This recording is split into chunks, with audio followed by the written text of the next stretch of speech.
Hello, everybody, and welcome back to a brand new live stream recapping the end of the RNC. Make sure you guys like the stream down below and subscribe if you are new. We will put the cam on right now. Day 4 of the RNC, it's done. Donald Trump giving his speech in his triumphant return after his assassination attempt a few days prior back on Saturday. And Donald Trump taking the stage once again, giving a very powerful speech, especially the intro, the first 10, 15 minutes, gut-wrenching, heartwarming, one could say, very emotional for sure. And then, he went off script a little bit here and there, but talked heavily about the issues, talked about the issues in the same order that they were presented during the convention. You talk about the issue of the economy, the issue of the border, the issue of the foreign policy. He hit 3 in a row. It did feel a little bit like a mix between your traditional RNC Trump convention speech type of thing and also a rally. He did go off script a lot more than he went off script in 2016. I don't even remember 2020 a whole lot. I'm sure a lot of people don't really remember 2020s a whole lot because it wasn't really a conventional RNC, wasn't watched by a lot of people. But Trump, he went off script a little bit. Definitely the media and their reaction to it might be a little bit interesting, but it's kind of coming at a very pivotal time for them and a pivotal time for the Democrat Party. He only mentioned Biden's name once, and the reason why he did that was, in terms of not mentioning Biden a whole lot is because you don't even know if Biden's going to be the nominee, and also you have the calls for unity. Donald Trump definitely trying to strike a more unitarian tone, especially in the first part of the speech, kind of more like a State of the Union type of ordeal. And eventually he did go back into his form, his rally form, and then he closed it out strong on prompter. Now, do I think that you could probably have cut out 10, 15, 20 minutes of the speech? Because a lot of people are saying it's too long. You probably could, but A, the guy can do what he wants. All right, the guy's freestyling. He went out there and freestyled, and it's entertaining. But B, you have to take into account the fact that just in terms of the content, he was able to play to the crowd, and he hit the substance. And the beginning, a lot of people see that. People probably watch that, tune out. But the middle was strong, too. He hit the issues well. He focused on a lot of things. He had a crowd that was just rambunctious, just like a typical rally. He had 20,000 people in Milwaukee there for his speech. And again, he's playing with a lead, and he's got balls of steel. He's just going out there. He doesn't care. He doesn't care what they say about him. He's just going to go do what he wants to do, and that's exactly what he did. Again, some people will complain about the length of it, but can Joe Biden do that? That's the other thing. Can Biden go out there and give a speech for 40 minutes, let alone an hour and like 20-some minutes? I think it was his longest speech, the longest convention speech of all time on record. You talk about Trump, he holds the number 2 slot and the number 3 slot. Joe Biden in 2020, where he had, about 3 times, 4 times as many brain cells that he has now, which again, even then he was losing them like crazy. Biden gave a 20-some odd minute speech from his couch. I wonder if he's even going to make it to the convention. That's a whole nother situation. I'm sure we're going to be getting some of that in the mix tonight, but I promise I would do at least an hour, especially because this is the final night of the RNC. And to recap some of the speeches you had a few speeches on the night. Tucker Carlson, I thought, did a phenomenal job. Eric Trump did a phenomenal job. You had Hulk Hogan just ripping off his shirt, unveiling the Trump Vance, tank top underneath. That was classic. You also had Dana White. He introduced Trump. He gave a great introduction, very high energy. Is he going to run for office in the future? Apparently he said he wouldn't, but you never know. Same thing goes for people like Tucker Carlson. You definitely had a lot of outside but prominent voices that are supportive of President Trump that were able to go out there and give solid speeches. Eric Trump, I definitely love how he brings the fire. And I don't know, if people talk about future Trump seeking political office, a lot of people focus on Don Jr., but Eric, a little bit underrated, but I know he's more in the family business aspect sort of things more so than the politics, at least for right now. We'll see. We'll see what happens in the future. But you had a lot of people, a lot of great speakers over the past few days. It felt just like the 2016 RNC. Now, Donald Trump's speech is a little bit different. That speech in 2016 that he gave is probably among the best speeches ever, probably. This time around, definitely a little bit more somber at the beginning. Circumstances definitely matter, but he just had a lot of fun with it, and he gets to go out on top. He's 3 points up on Joe Biden. The RNC bump, you talk about convention bumps historically, they're usually a few points. I don't know to what extent we're going to see here, just because of the fact that as more polarized that we get, and because a lot of Republicans were already on board, already united, it's going to be interesting to see. A lot of people were saying that there were too many outreach speeches to like independents or typical non-Republicans. Some people on the right were complaining, but it's going to be interesting to see how well that goes over with the media, with the public. Either way, very emotional speech from Donald Trump from the beginning and the end. A lot of policy in the middle. Little bit of off-script stuff, kind of felt a little bit like a Trump rally, but you also had that perfect blend. And you know what? He didn't get to finish the last Trump rally, so he finished it right then and there. It would have been cool if he would have said something like that in his speech too, because that would have been a really, really nice way to put it all together. But he did show the chart, and he did go through the chart that he was that saved his life, the first life ever saved in record by illegal immigration. Was Donald Trump's, because he turned to look at that chart of illegal border crossings, but just at the opportune time. And it's a very emotional convention, moving convention, and the Republican Party is more united than ever. The Democrats don't know their head from their rear end. And that's the main takeaway, because you talk about this election, a very important election, a very consequential election. The future of the country's at stake, and the wind is at Donald Trump's back. He's up 3 points in the polls. That's pre-convention. Imagine what he's going to be up by next week. It could be higher. But either way, if his lead gets too high, they're going to think about pulling Biden. They're already trying to get in his inner circle. They're really isolating Biden. They're, saying that he should drop out. There's leaked reports. You have more prominent Democrats coming forward. But is he going to budge? Who knows?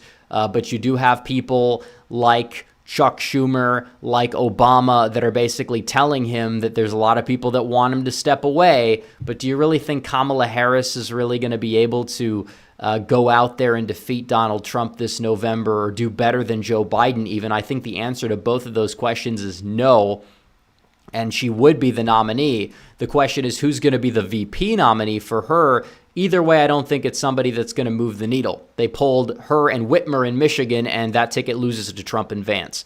They polled her and Shapiro in Pennsylvania, and that ticket, it's up by 1 point against Donald Trump, and that's a Democrat internal for both polls. She is cooked, in my opinion. I don't think Shapiro would even want to join the ticket because it's a sinking ship.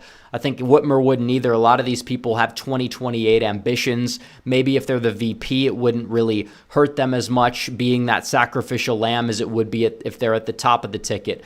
But either way, Donald Trump is the main story of the night and the week. The RNC comes to a close, definitely increasing his chances. The median voter that's watching the RNC, you talk about making the case. The 2016 RNC made the case. The 2020 RNC failed to really make the case. The 2024 RNC, very powerful, very emotional. I think that this can move the needle a certain amount, but does the needle even need to be moved? Or does Trump need to just strengthen the support base that he already has behind him? Because if you're winning by 3 points, you're polling at 48% virtually in the head-to-head. That's enough to win, basically. So just strengthen your own support. Maybe you pick up a new, few voters here and there. That's what you got to do.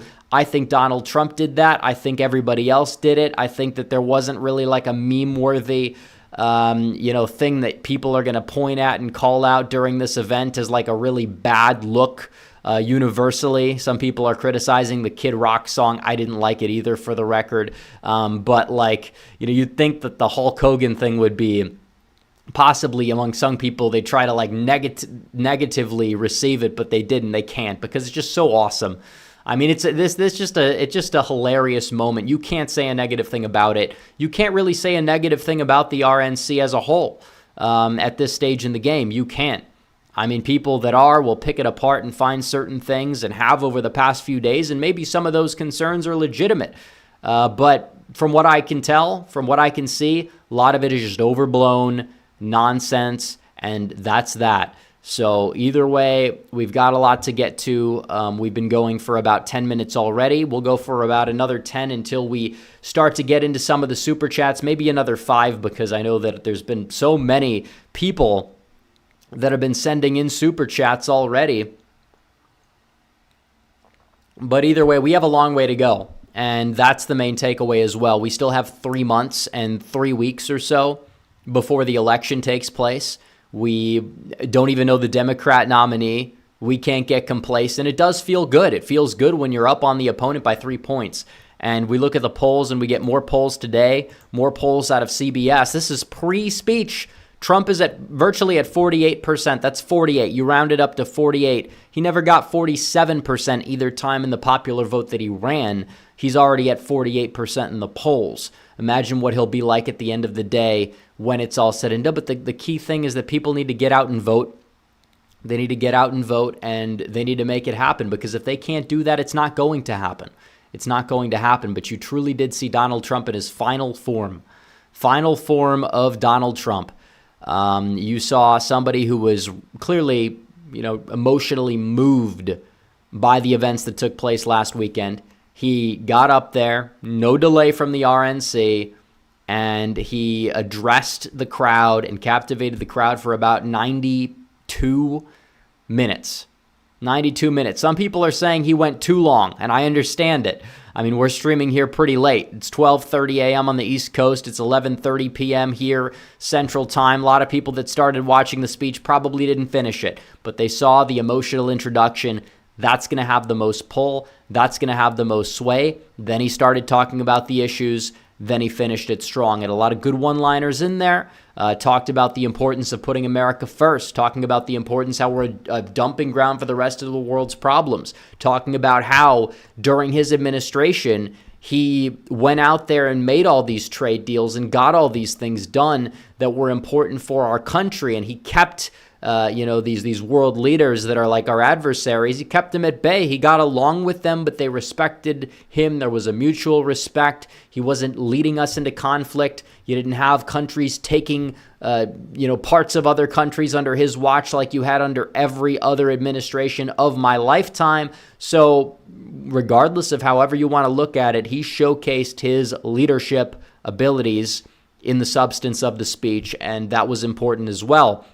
Also on the economy, he talked about trade very well. He talked about not letting the country, these other countries take advantage of us. He touched base on that. And in terms of immigration, definitely talking about the problems with the border crisis, the problems with crime. Some people on the internet will pick apart certain aspects of that where he said they must come in legally as some endorsement of mass legal immigration. None of these clowns in 2016 were criticizing him when he said the same exact thing in the same speech, which is very telling that you have this demoralization op going on from a certain group of people, and then also you have the other groups of people as well that are throwing a tantrum, probably on the more neocon side, because they just want to go out there and say that, my candidate was better. My candidate would have a better RNC. No, they wouldn't. Nobody would care. Nobody would even dare pay attention to whatever candidate these people want. The Republican Party was dying before Donald Trump, and these dinosaurs want to bring the party to its death as well, which is a major, major problem, and it showcases you need that energy. There is this energy about Donald Trump that you don't get with anybody else. You won't get with any other candidate. You won't get with anybody. And there is no Trumpism without Trump. You can say that certain elements of Trumpism will be, had in the future and need to be passed along to whoever is going to be the next nominee. I agree with that 100%, but they're going to have their own thing going on, and they can do that. It could be a good thing. Maybe down the line there's going to be a better thing. Of course, it's the way history works, but Donald Trump is a unique guy. He's basically become some sort of folk hero He's a very amazing, impressive person. Some people will say this is cultism. No, it's just reality. I mean, there's very great men. There's heroes throughout time, heroes throughout our country's history. People cling to people like Theodore Roosevelt, for example, as a impressive guy. Or Abraham Lincoln had a big, cult following. A lot of our greatest presidents in history. Reagan has a lot of these people that say Trump, is running a cult. They're Reagan cultists themselves, and they're coping. And a lot of them know that the speech was powerful deep down, but some of them will criticize. But it doesn't matter. If he went out there and stayed on prompter, oh, this is boring. He's not fit anymore. If he goes out there and he's just too high energy, then it's like, oh, this is such unpresidential. Bridging the gap definitely is going to get him a lot of, you will have people on both sides that will complain about it. But again, these people are not the median voters. They're not. We don't have any polls from what I've seen about this. I could look and see if you have any polls about the speech. What can I see?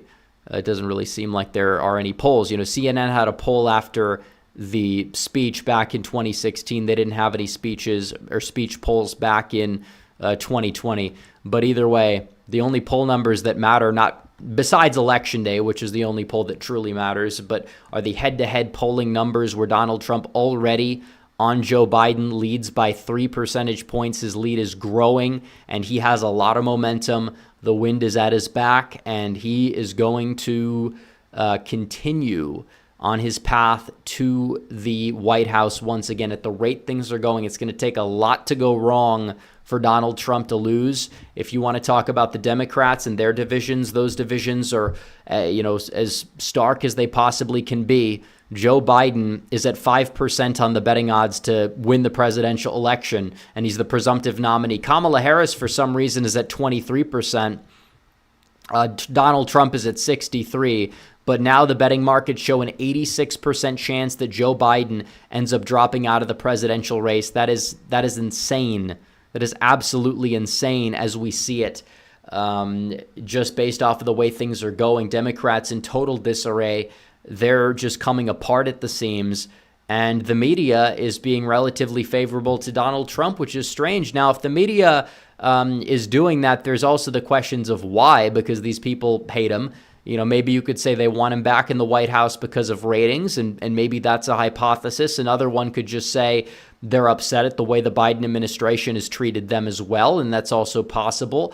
But furthermore, there's also the question of maybe they just want Biden out of the way, and praising Donald Trump is kind of a way to get Biden out of the way because they don't believe Trump could, I guess, beat Biden at this stage in the game. It's kind of strange. The way things are going on. Either way, I thought the RNC was great.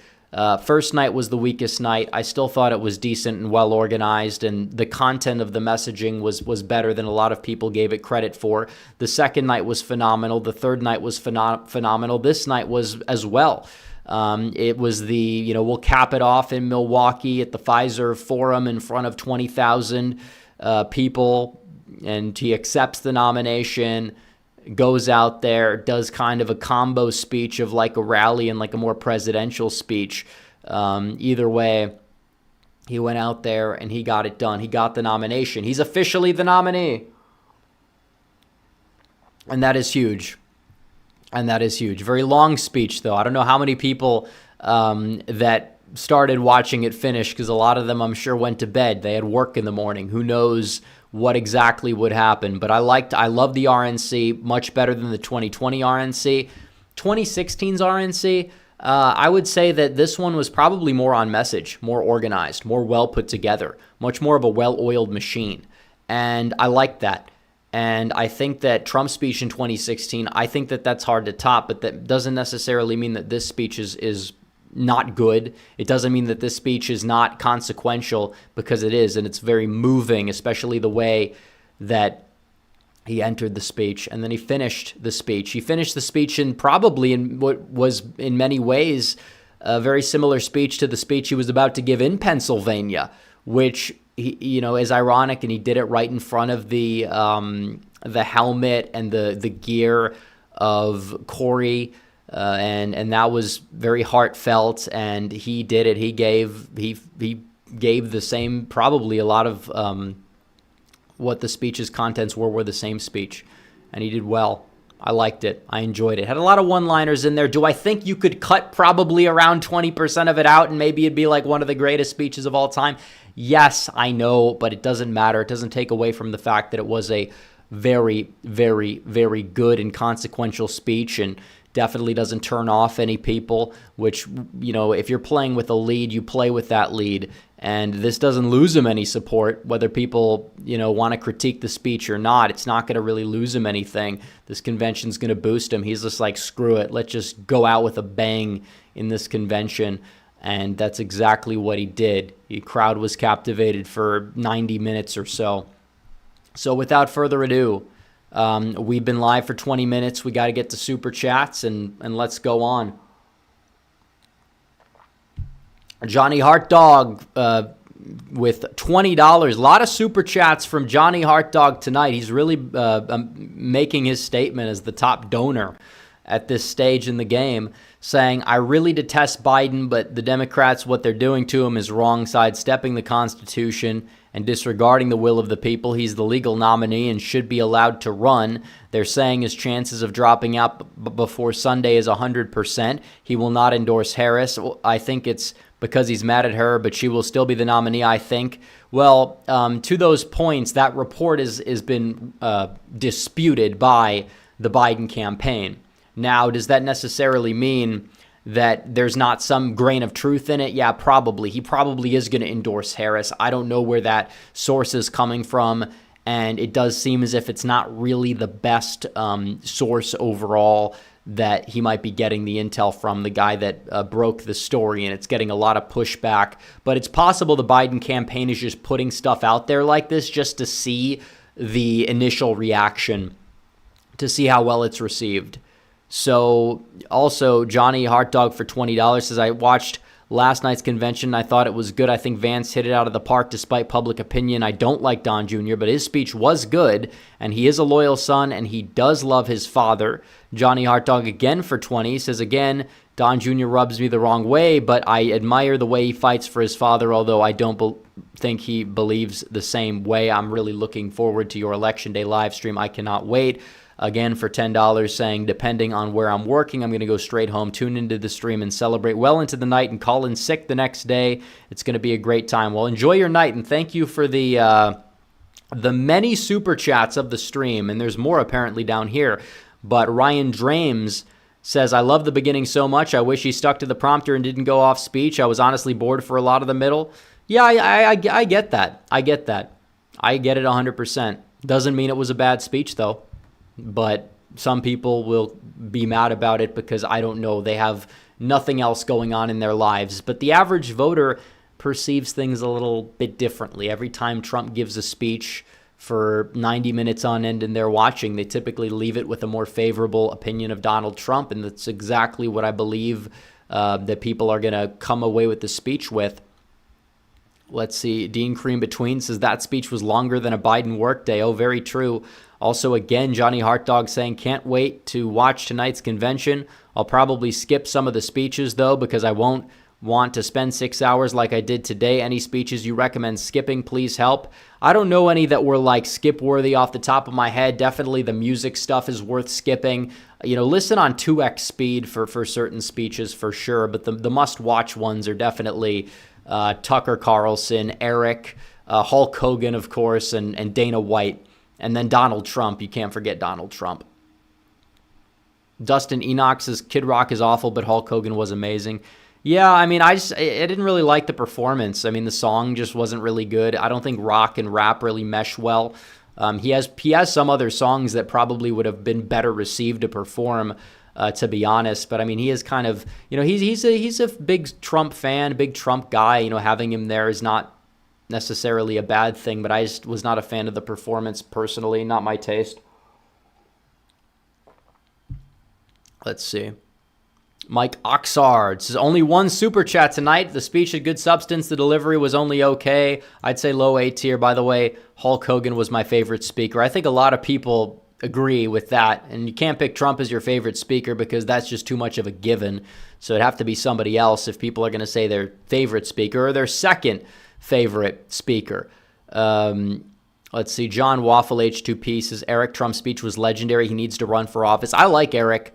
He's my mutual on Twitter. Not a lot of people know that, but he did follow me back in 2016, and he sent me a message congratulating me for my analysis that I do on Twitter, which you can follow at redeaglepatriot on Twitter. You can follow me on Instagram. I'm now verified at redeaglepatriot there as well. The links are in the description. But yeah, I like Eric a lot. He's definitely more on the business side of things than like the politics side of things. You know, Don Jr. kind of focuses more on politics. He's always posting on social media, political stuff. He's basically become a political commentator. But Eric, he's definitely, I think Eric is a better speaker. I like both of them. I'm not dissing either of them, but I think Eric is a little bit underrated for sure. M says, here's a scenario. Biden doesn't drop out, but he's replaced at the DNC. Feeling cheated. He still runs as a write-in. Thoughts? I don't think that he'd be able to do that. If he actually does get forced out, I don't think that he would. Daniel Mons is concerned how potential replacement for Biden would affect House races. Also, I had TDS from 15 to 21, but I'm now voting Republican down ballot. Well, there you go. Welcome aboard. But I think that in terms of these down ballot races, it just depends on the margins. If Harris performs a point or two better, it'll help down ballot Democrats. But if she performs worse, it'll hurt them. So it just depends. It's a little bit of a gamble, but I think Trump is favored no matter what happens, and Harris arguably is a weaker opponent. Michael Drader for 10 says, Hulksters and Dana White speeches were fire. Would have loved to see Trump show off his Holyfield ear. Sending love from the great white north. Well, thank you. Cowboys fan 4 for 10 says, Trump had a great half speech, but when he started rambling on for 45 minutes, it got a lot worse. If he shortened it, it would have been better. I think it was an okay speech at best. A lot of people wish it was shorter. I understand why. I didn't have a problem with it personally. I knew everything he was trying to say.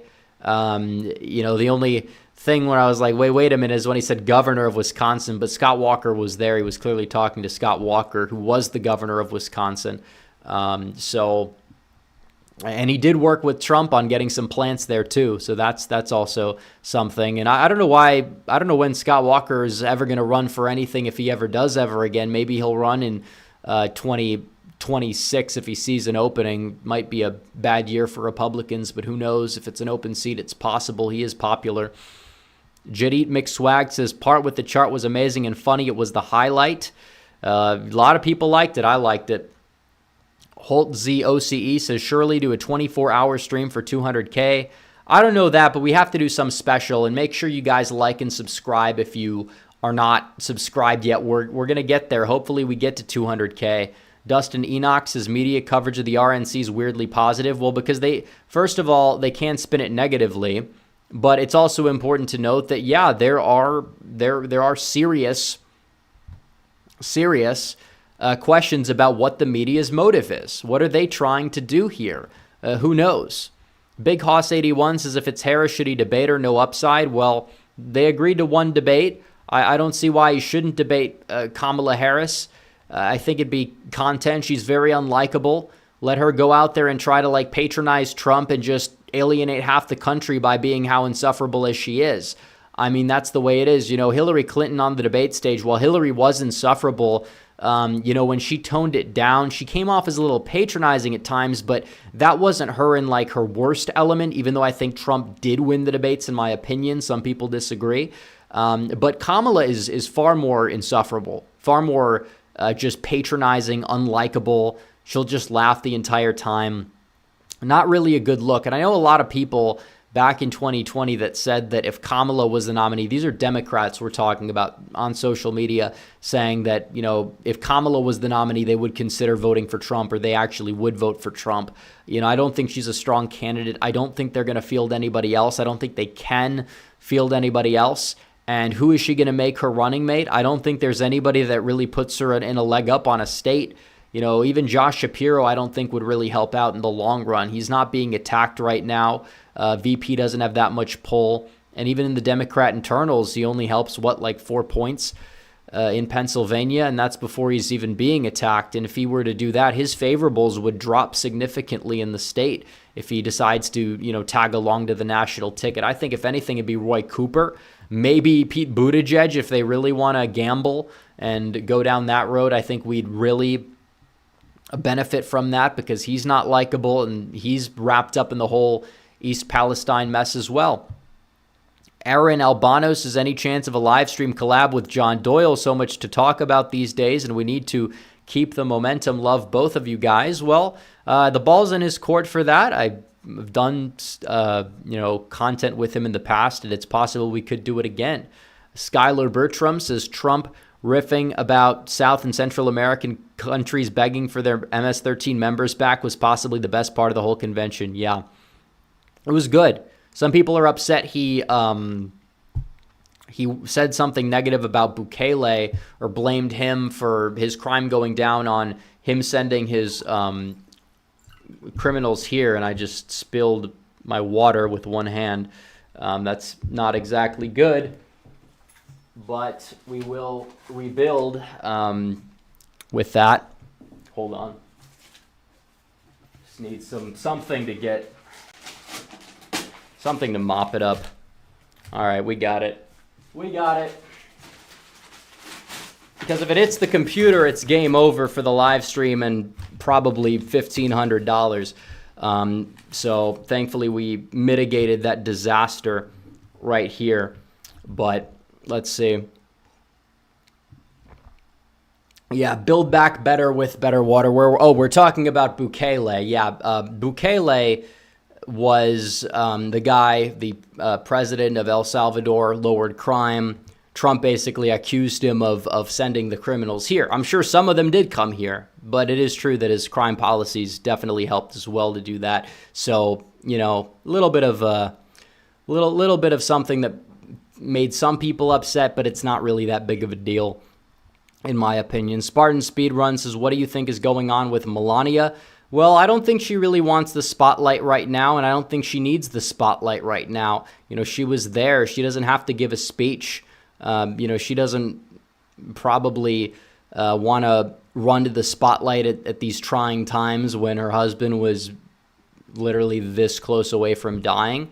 So there's that. But she was there. What did she say? She released a statement and she said, I unlike the current first lady, I don't have to babysit my husband, which is so accurate. And, Jill Biden is basically his nurse, his handler, you name it, whatever you want to call her, but that's exactly what she is. Cowboys fan 4 says, I honestly think that the speech was too long. If he had shortened it, he would have made the night better. I kind of agree. I don't disagree. It was long. Doesn't mean it wasn't good, but I know why some people might be, a little perturbed at, I have to listen to this for 90 minutes. Big Boy Berg says, Dems online claiming Trump has dementia, so he gave them a 90-minute speech at 11 p.m. Yeah, no sundowners there, that's for sure. Baywatcher says, someone asked the crowd of the RNC if they support Israel. Crowd erupted with cheers. The anti-Israel movement on the right is online only. Yeah, I mean, that does tend to be the case. You have a lot of people on the internet that are upset, and I'm not just talking about the Israel portion, but you have a lot of people that have been criticizing the RNC relentlessly just because they are looking for clicks and they just want to be proven right about something. And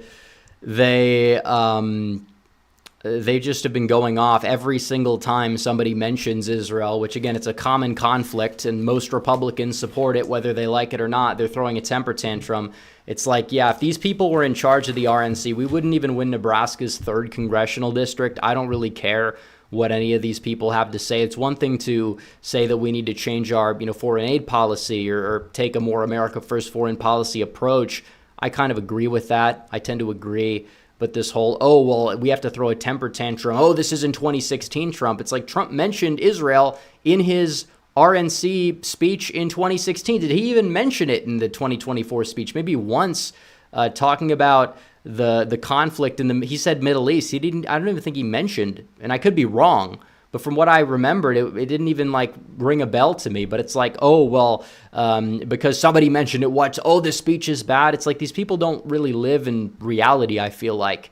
And I kind of tend to agree that too much of a hyper focus on it, like Nikki Haley, that's going to turn a lot of people off for sure. She, in the debate stage, was just going on and on and on.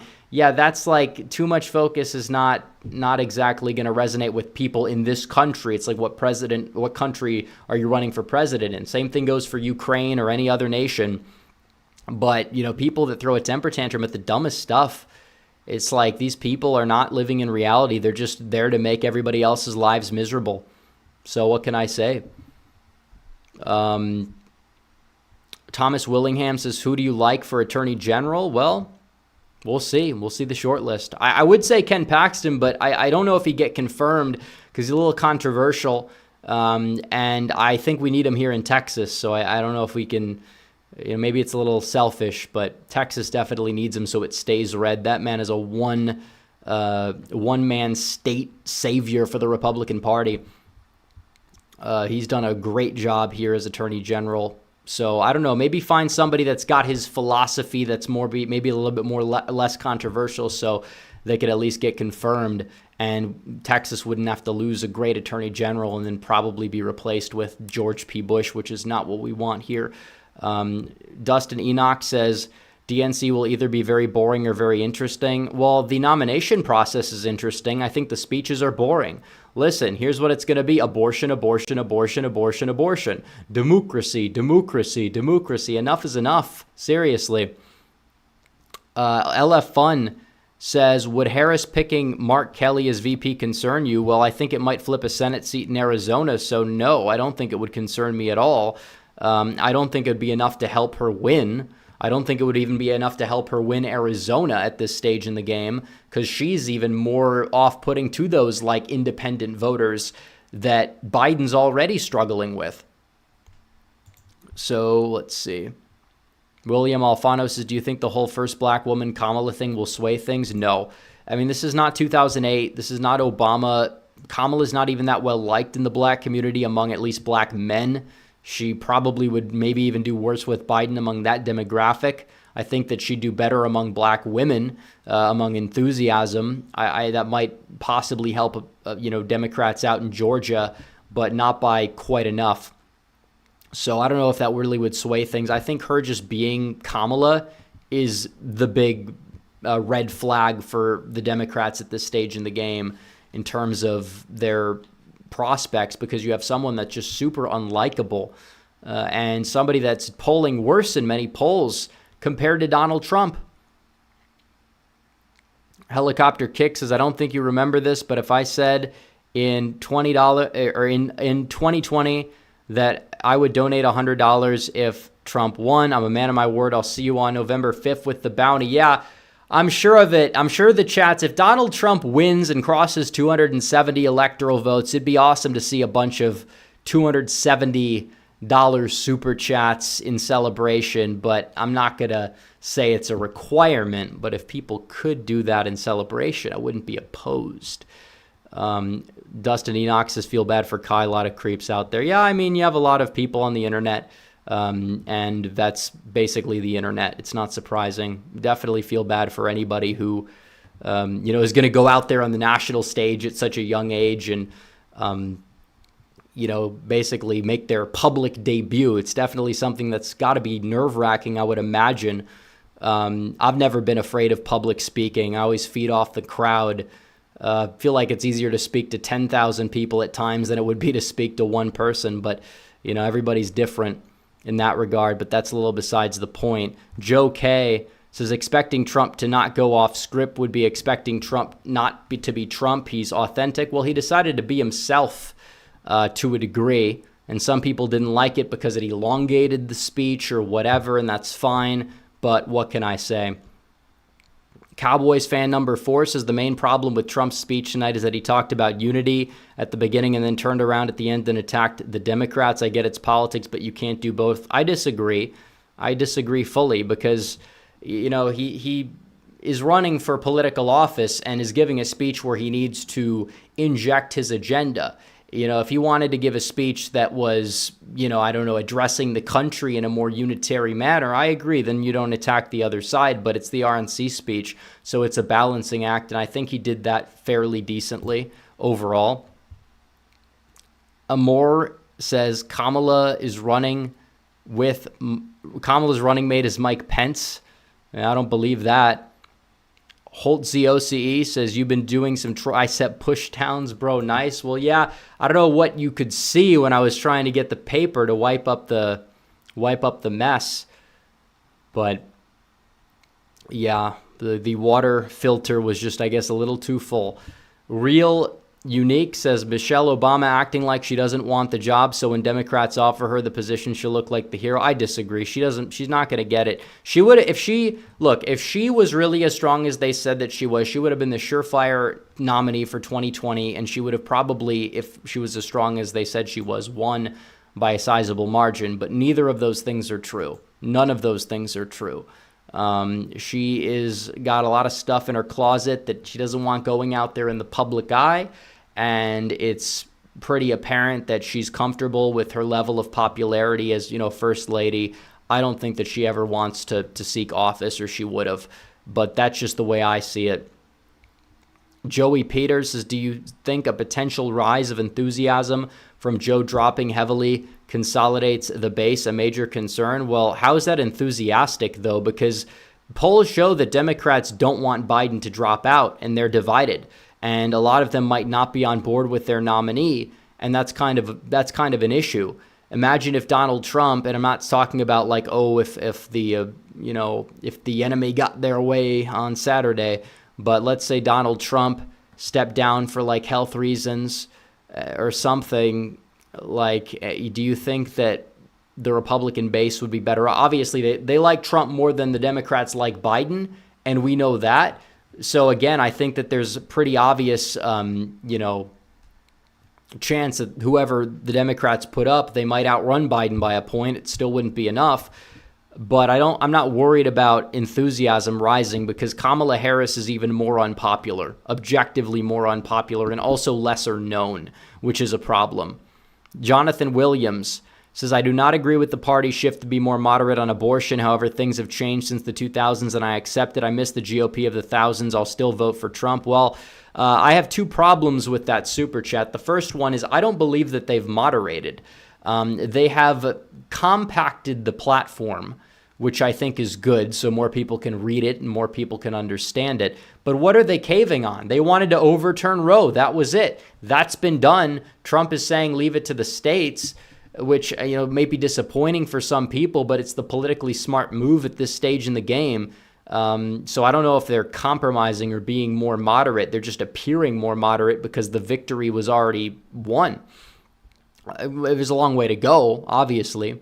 But still, as for the 2000 GOP, if you miss the foreign wars, you miss the just focus solely on big business and Wall Street over Main Street, I don't know what to tell you, because the 2000s GOP, there was a lot of problems, and it led to generational losses as a result. And this party was rebuilt in part by the Tea Party, in part by Donald Trump.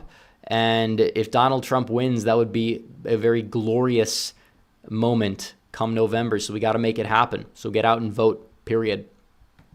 Let's see. Johnny Heartdog again for 5 says, I wish Barron Trump would have spoken. I would have loved to hear that. I'm kind of surprised that they went with the granddaughter over Barron. But at the same time, maybe Barron doesn't want the spotlight. Maybe he is not really somebody who thinks he's that good of a public speaker. Who knows? He's definitely been the source of a lot of memes over the past 5-10 years, even ever since Trump won. People have talked about Barron, or Barron will be the future emperor and all this stuff.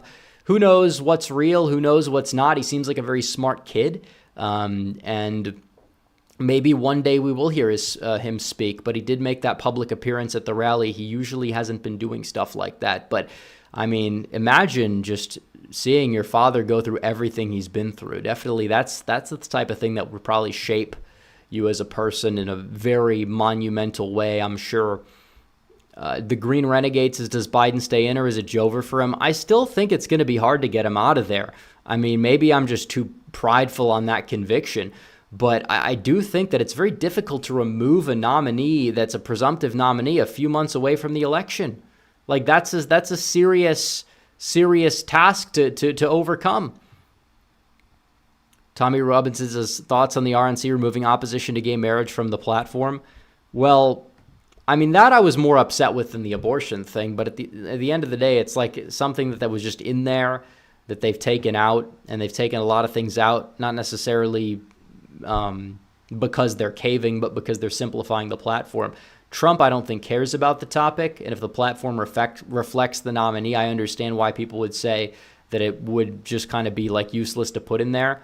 But either way, I think that they should have kept that in the platform. They should have kept overturn Obergefell. It was unconstitutionally decided, and that was a problem. And hopefully we can overturn it and get it back to the states and then continue to shift public opinion from there. Some people disagree. Some people don't care. But a lot of people are waking up and realizing that it kind of is led to a lot of this stuff, a lot of this chaos with the whole alphabet stuff past 2015. That was the dam that broke. And I feel like we need to put it back up again. And, civil unions is a compromise, one thing, okay, whatever. But, redefining marriage, this isn't even something that Joe Biden was in agreement with, 3 election cycles ago. Technically, 2012. So keep that in mind. Mandorian says on 538, it shows Trump is up by 3.1, so he's actually above the RCP. Rare moment for 538, but hey, Charles says, could you see Hillary get the nomination over Kamala because she checks the female box and they'll fall in line and support her? Well, if they really want to relive their 2016 nightmare, feel free. I actually, for some reason, am a little bit more afraid electorally of Hillary than all these other people. But I mean, she's also old at this point. She's also kind of in cognitive decline. She's unhinged. So who knows? But I can't see it because she's white. Kamala checks 2 boxes. That beats 1. And she's also the VP. It's not like they're at a convention and they select somebody. No, they already have a VP. They basically have an incumbent that they can run with and that they can put out there. Let's see. Doggy Down Syndrome says, who would you like to see Trump appoint to top cabinet positions like AG, DHS, DOD, Secretary of State? Love your content, Trump 24. Well, I mean, I don't know who's on the short list. People have mentioned Eric Schmidt from Missouri, who was a good AG, is a good senator, was the protege to Hawley, who was a good AG in Missouri, and would possibly have the Eric Greitens revenge tour commence in the United States Senate. As for Department of Homeland Security, there's a lot of good names. He needs somebody who's a border hawk. Defense, who knows? There's rumors about Tulsi Gabbard being in one of those positions because she's always agreed with Trump on foreign policy and she's new to the fold of the, I guess, I don't even know if she technically has become a Republican, but she basically is at this point. But even her remaining an independent, picking an independent, Trump might do that for unity as well. Punch a Bunch Bear says, Suburban Hose of Taylor Swift. We have UFC. Seahawks Brendan Nelson says, we don't need the Republican Party to oppose gay marriage. It's up to SCOTUS to look at it through the same lens they looked at Roe. Well, I think both are important. I think that they could leave in, we believe marriage is between a man and a woman. That's all they need to say. They don't have to. But I'm not going to make the biggest deal out of it. It's not surprising at this point. But also, the platform should usually reflect the nominee, and Donald Trump has always just never cared about the issue, plain and simple. They've added anti-alphabet agenda stuff about women's sports this cycle. Does that mean that they're moving right on the topic? Like, who knows? But either way, Mandorian says, I'm definitely voting up and down the ballot for upcoming Florida Republican primaries and definitely voting up and down when election day comes. Well, it needs to happen. We got to win. We got to win for sure. Do I think that RFK Jr. being in Trump's cabinet will be a health thing? Somebody put in chat. I think the answer is yes. And now we're at the point where I guess we're looking in the regular chat. But if you guys want to send any more super chats, you can do so. Feel free. We've been going for 50 minutes. I'd like to go for at least 10 more. We'll go for 10 more. Stephen Miller for I think Stephen Miller is just better off in an advisory role where he's the immigration czar. DHS, that's definitely, you want somebody who understands like the how the administrative state in that department operates, can navigate it fluently, do well. So we'll see. 24-hour stream. I don't think that's going to happen. Not tonight. I don't know if it'll ever happen. To stream for 6-7 hours is a lot. Election night might be in the double digits, but 24 is insane. Preliminary SoCal research polling results have Trump down just 13 in New York. Well, those are preliminary. We'll see. But even so, that's a 10-point gain. I mean, that's not exactly like a little bump. That's huge. I better be live for 24 hours on election night. Well, hopefully we're not, because hopefully we'll have the race called. Hopefully I'll stream from like 5 or 4:30 p.m. Central even. We can go all the way to 4:30 plus in the morning. It's going to be a great live stream, very high energy, hopefully a victory, or at least where we go to bed, we'll have an idea of who's going to be the victor.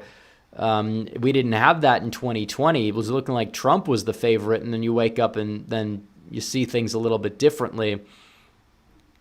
But yeah, we will be live, and then we'll probably end the stream at sometime in the morning and then go live again the next day.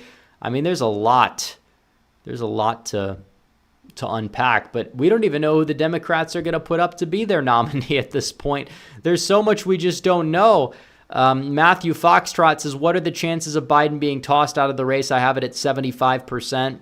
I probably still have it closer to 50, probably less than 50 even, just because they're making sure that they're going to keep him as far away from anybody else as possible during the COVID, and he just got to survive a couple weeks, and then boom, he's the nominee.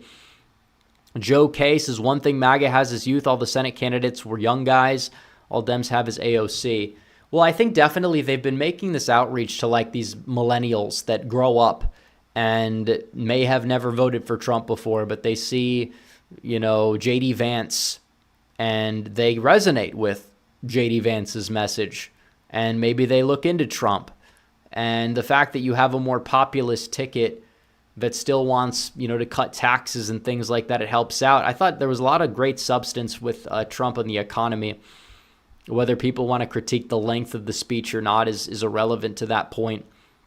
But make sure you guys like the stream down below. Make sure you guys subscribe, and make sure you guys hit that bell so you don't miss a future stream. I don't usually stream this late. It's over past 1 o'clock in the morning on the East Coast. But Christian Arnold says, you think Harris-Bashir would hurt Trump? I don't think Bashir is a net positive. Basically, well, I will say that I was going to say that it would open up, or the lieutenant governor would become governor. I think the lieutenant governor might be well, actually, they run on the same ticket, so no. But I don't know if that would hurt Trump. I don't think so. I mean, Bashir's like a token white guy. I don't think he does anything to the ticket. He's not even that well liked in Kentucky. He just, doesn't do anything. So they're like okay with him. Punch a Bunch Bear says any bets J.D. Vance was a fan of Hulk Hogan and Kid Rock. I think everybody was a fan of Hulk Hogan in terms of the speech. As for Kid Rock, more mixed reactions for sure. But if you're asking if he's been a fan of his music, I don't know. I wouldn't. I'm not Vance. I have no idea what his opinion is on that. Apex Caliber says GOP could sue if they get Biden out. Oh yeah, the lawsuits are going to be very expensive for the Democrats. They're in shambles.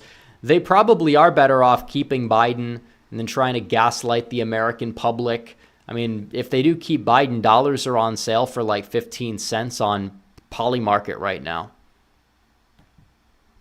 So we'll see. Bashir is the Democrat Youngkin. I disagree. I think that's insulting to Youngkin. Bashir's overrated.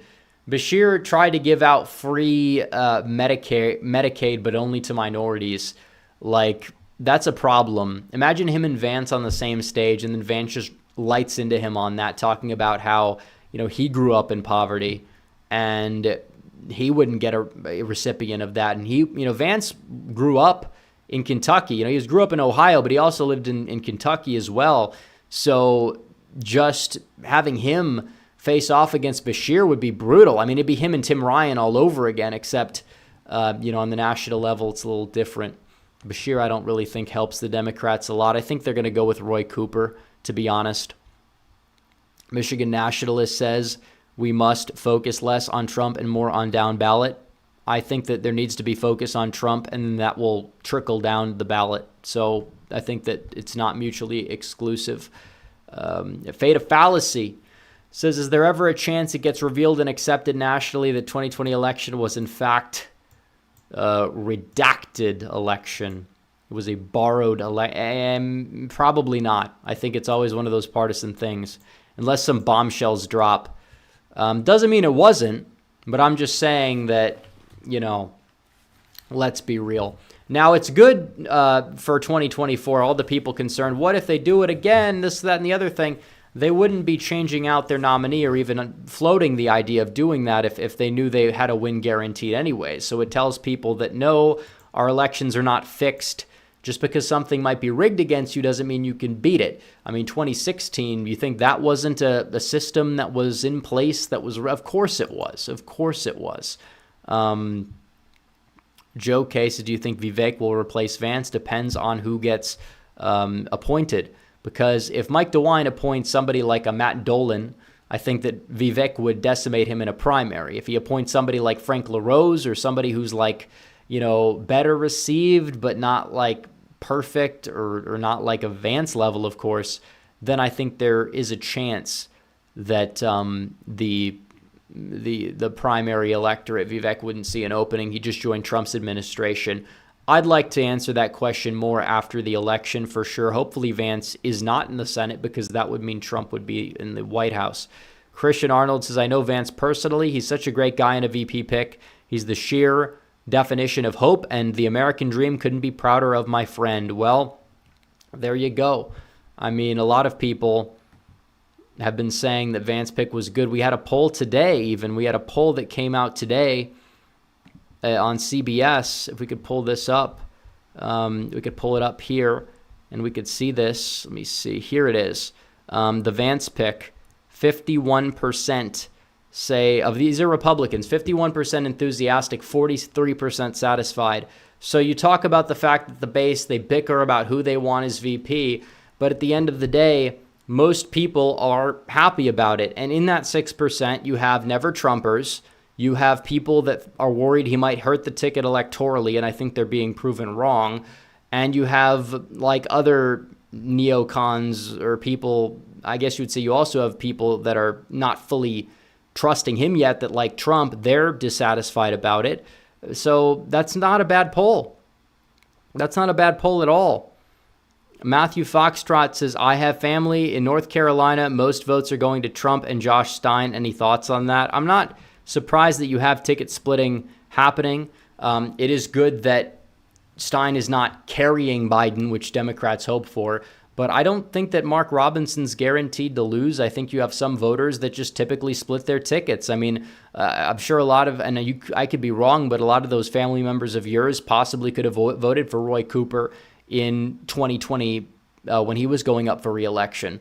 And that's kind of the way that North Carolina tends to operate. They split their tickets. Robinson is polarizing. It could help him in a year like this where Trump's on the ballot. We'll see how it shakes out. But, yeah, I mean, it's possible Josh Stein could win. I think that that's the most competitive race in the state. I think that you're going to see Dan Bishop become Attorney General. I think that Jackson screwed himself with the whole TikTok flip-flop, and that was embarrassing. So we'll see. I'm not worried about Mark Robinson. I think he's got a shot. I think he probably has a better shot than he had, but we'll see. I mean, the ads will be brutal, but, I mean, he's got this ability to kind of just captivate, and Trump on the ticket, that's the race that people are focusing on more so than any other race. Keep that in mind. So let's see. How much would Brown do better by compared to Biden in Ohio? Probably 5 points, 6 points. I don't think it's going to be a very big split. I think 6 points is like the ceiling that you typically see. At least in recent years. I don't think he's a Susan Collins, because Susan Collins actually does vote like a, I guess you'd say 50-50 senator. Sherrod Brown is a partisan hack. He pretends he's not. John Tester's a partisan hack. He's going to get decimated. I wouldn't be shocked if he loses by 10. I wouldn't be shocked. I'm not saying it's a guarantee, but I wouldn't be shocked. He probably loses by a likely margin the way things stand right now. So there is a long way to go for sure, but we'll see. I think you'll see he win like 54-44. give or take. But no, I don't think Brown's going to win. If Trump wasn't on the ballot, he very well could, because I don't think Moreno's the greatest campaigner or speaker. But the thing is that Donald Trump on the ticket makes it an entirely different ballgame, and that's kind of the way things stand right now. So hopefully Moreno's going to go in there and be a very decent senator. But he's not the best public speaker. I mean, just hearing him speak compared to the other Senate candidates, he didn't do the best job in the world. But, you know, he's not a politician, not a career politician. One could say that's a good thing. So we'll see. As Rep said, Vance is an acquired taste. I believe he is a lot more, believe that a lot more I learn about him. I like him. Yeah, I think a lot of people agree. A lot of people were questioning the pick initially, but things change. Things change for sure. Let's see. Why is X allowing threats in their plan? I don't think that they allow them. I think that people just need to report them. You know, it is against TOS. It's being enforced, but not everything is perfect. It's just like saying, well, we have new leadership in the town's police department, but why is there still a crime that takes place? Well, you got to report it. Johnny Heartdog says Matt Gaetz looks like Jethro from the Beverly Hillbillies. I don't get the reference, but I'm sure some people in chat might. But we'll see. Isn't it too late for Dems to swap out the candidates? Yeah, pretty much. It's getting to that point. It's going to be hell for them. It's going to be hell. And the money, they might be able to keep it with Kamala. Otherwise, they have to burn like hundreds of millions of dollars. It's so bad. It's so bad. It's such a train wreck. It's such a disaster. But donors are pulling out, too, of Biden because they don't think he can win. But are they really going to put back in for Kamala Harris? I don't know. Like, they're in a really tough bind. They might as well just, I don't know. They might as well just hope that they don't have generational losses this year and go from there. Trump must win his second term. I know. He must win his second term. Let's see. Could something happen to Sherrod Brown due to trends like what Cory Gardner had to deal with? Well, Moreno is not as strong as Hickenlooper was, for sure, and not as popular. I do think he'll win. I do think it'll be Trump carrying him, but I do think that there will be a lot of advertisement money spent on Moreno as well. I think that Steve Daines, if he does well this cycle and flips a lot of Senate seats, he's gonna probably run to replace McConnell as Senate Majority Leader, for better or worse. Dustin Enoch says Lorenzo Sewell was great, underrated speaker. Oh yeah, I loved him. He did a great job. The Detroit pastor guy. He did well. Johnny Heartdog says Vivek says he's open to the Senate. I know. I think it depends. If he runs for it, he runs for it. If he thinks that he's better suited in the administration and Trump wants him for a post, I think he'll do that. I don't think that there's a shot in hell that he gets appointed by DeWine. But if DeWine points somebody that's too weak, like Matt Dolan, yeah, he can beat him in the primary for sure. So, all right, I think we're going to wrap it up. We've been going for an hour and 3 minutes now. So I think that we're going to end it. So thanks for everybody for tuning in. I thought it was a good stream. I thought it was a great convention. We did 4 nights back to back to back to back. Jonathan Williams says, I'm worried about Gen Z. We saw what happened in 22. They single-handedly caused what would have been a repeat of 94 into a red puddle. Well, that's because our Gen Z didn't show up.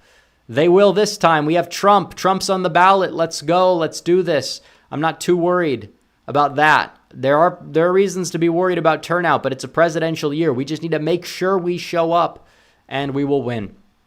There's no way in hell this guy's going to win if our turnout's high enough. So, anyways, guys, make sure you like the stream down below, subscribe, hit the bell, follow my social media. The link's in the description. I will see you guys in the next one. Red Eagle, out.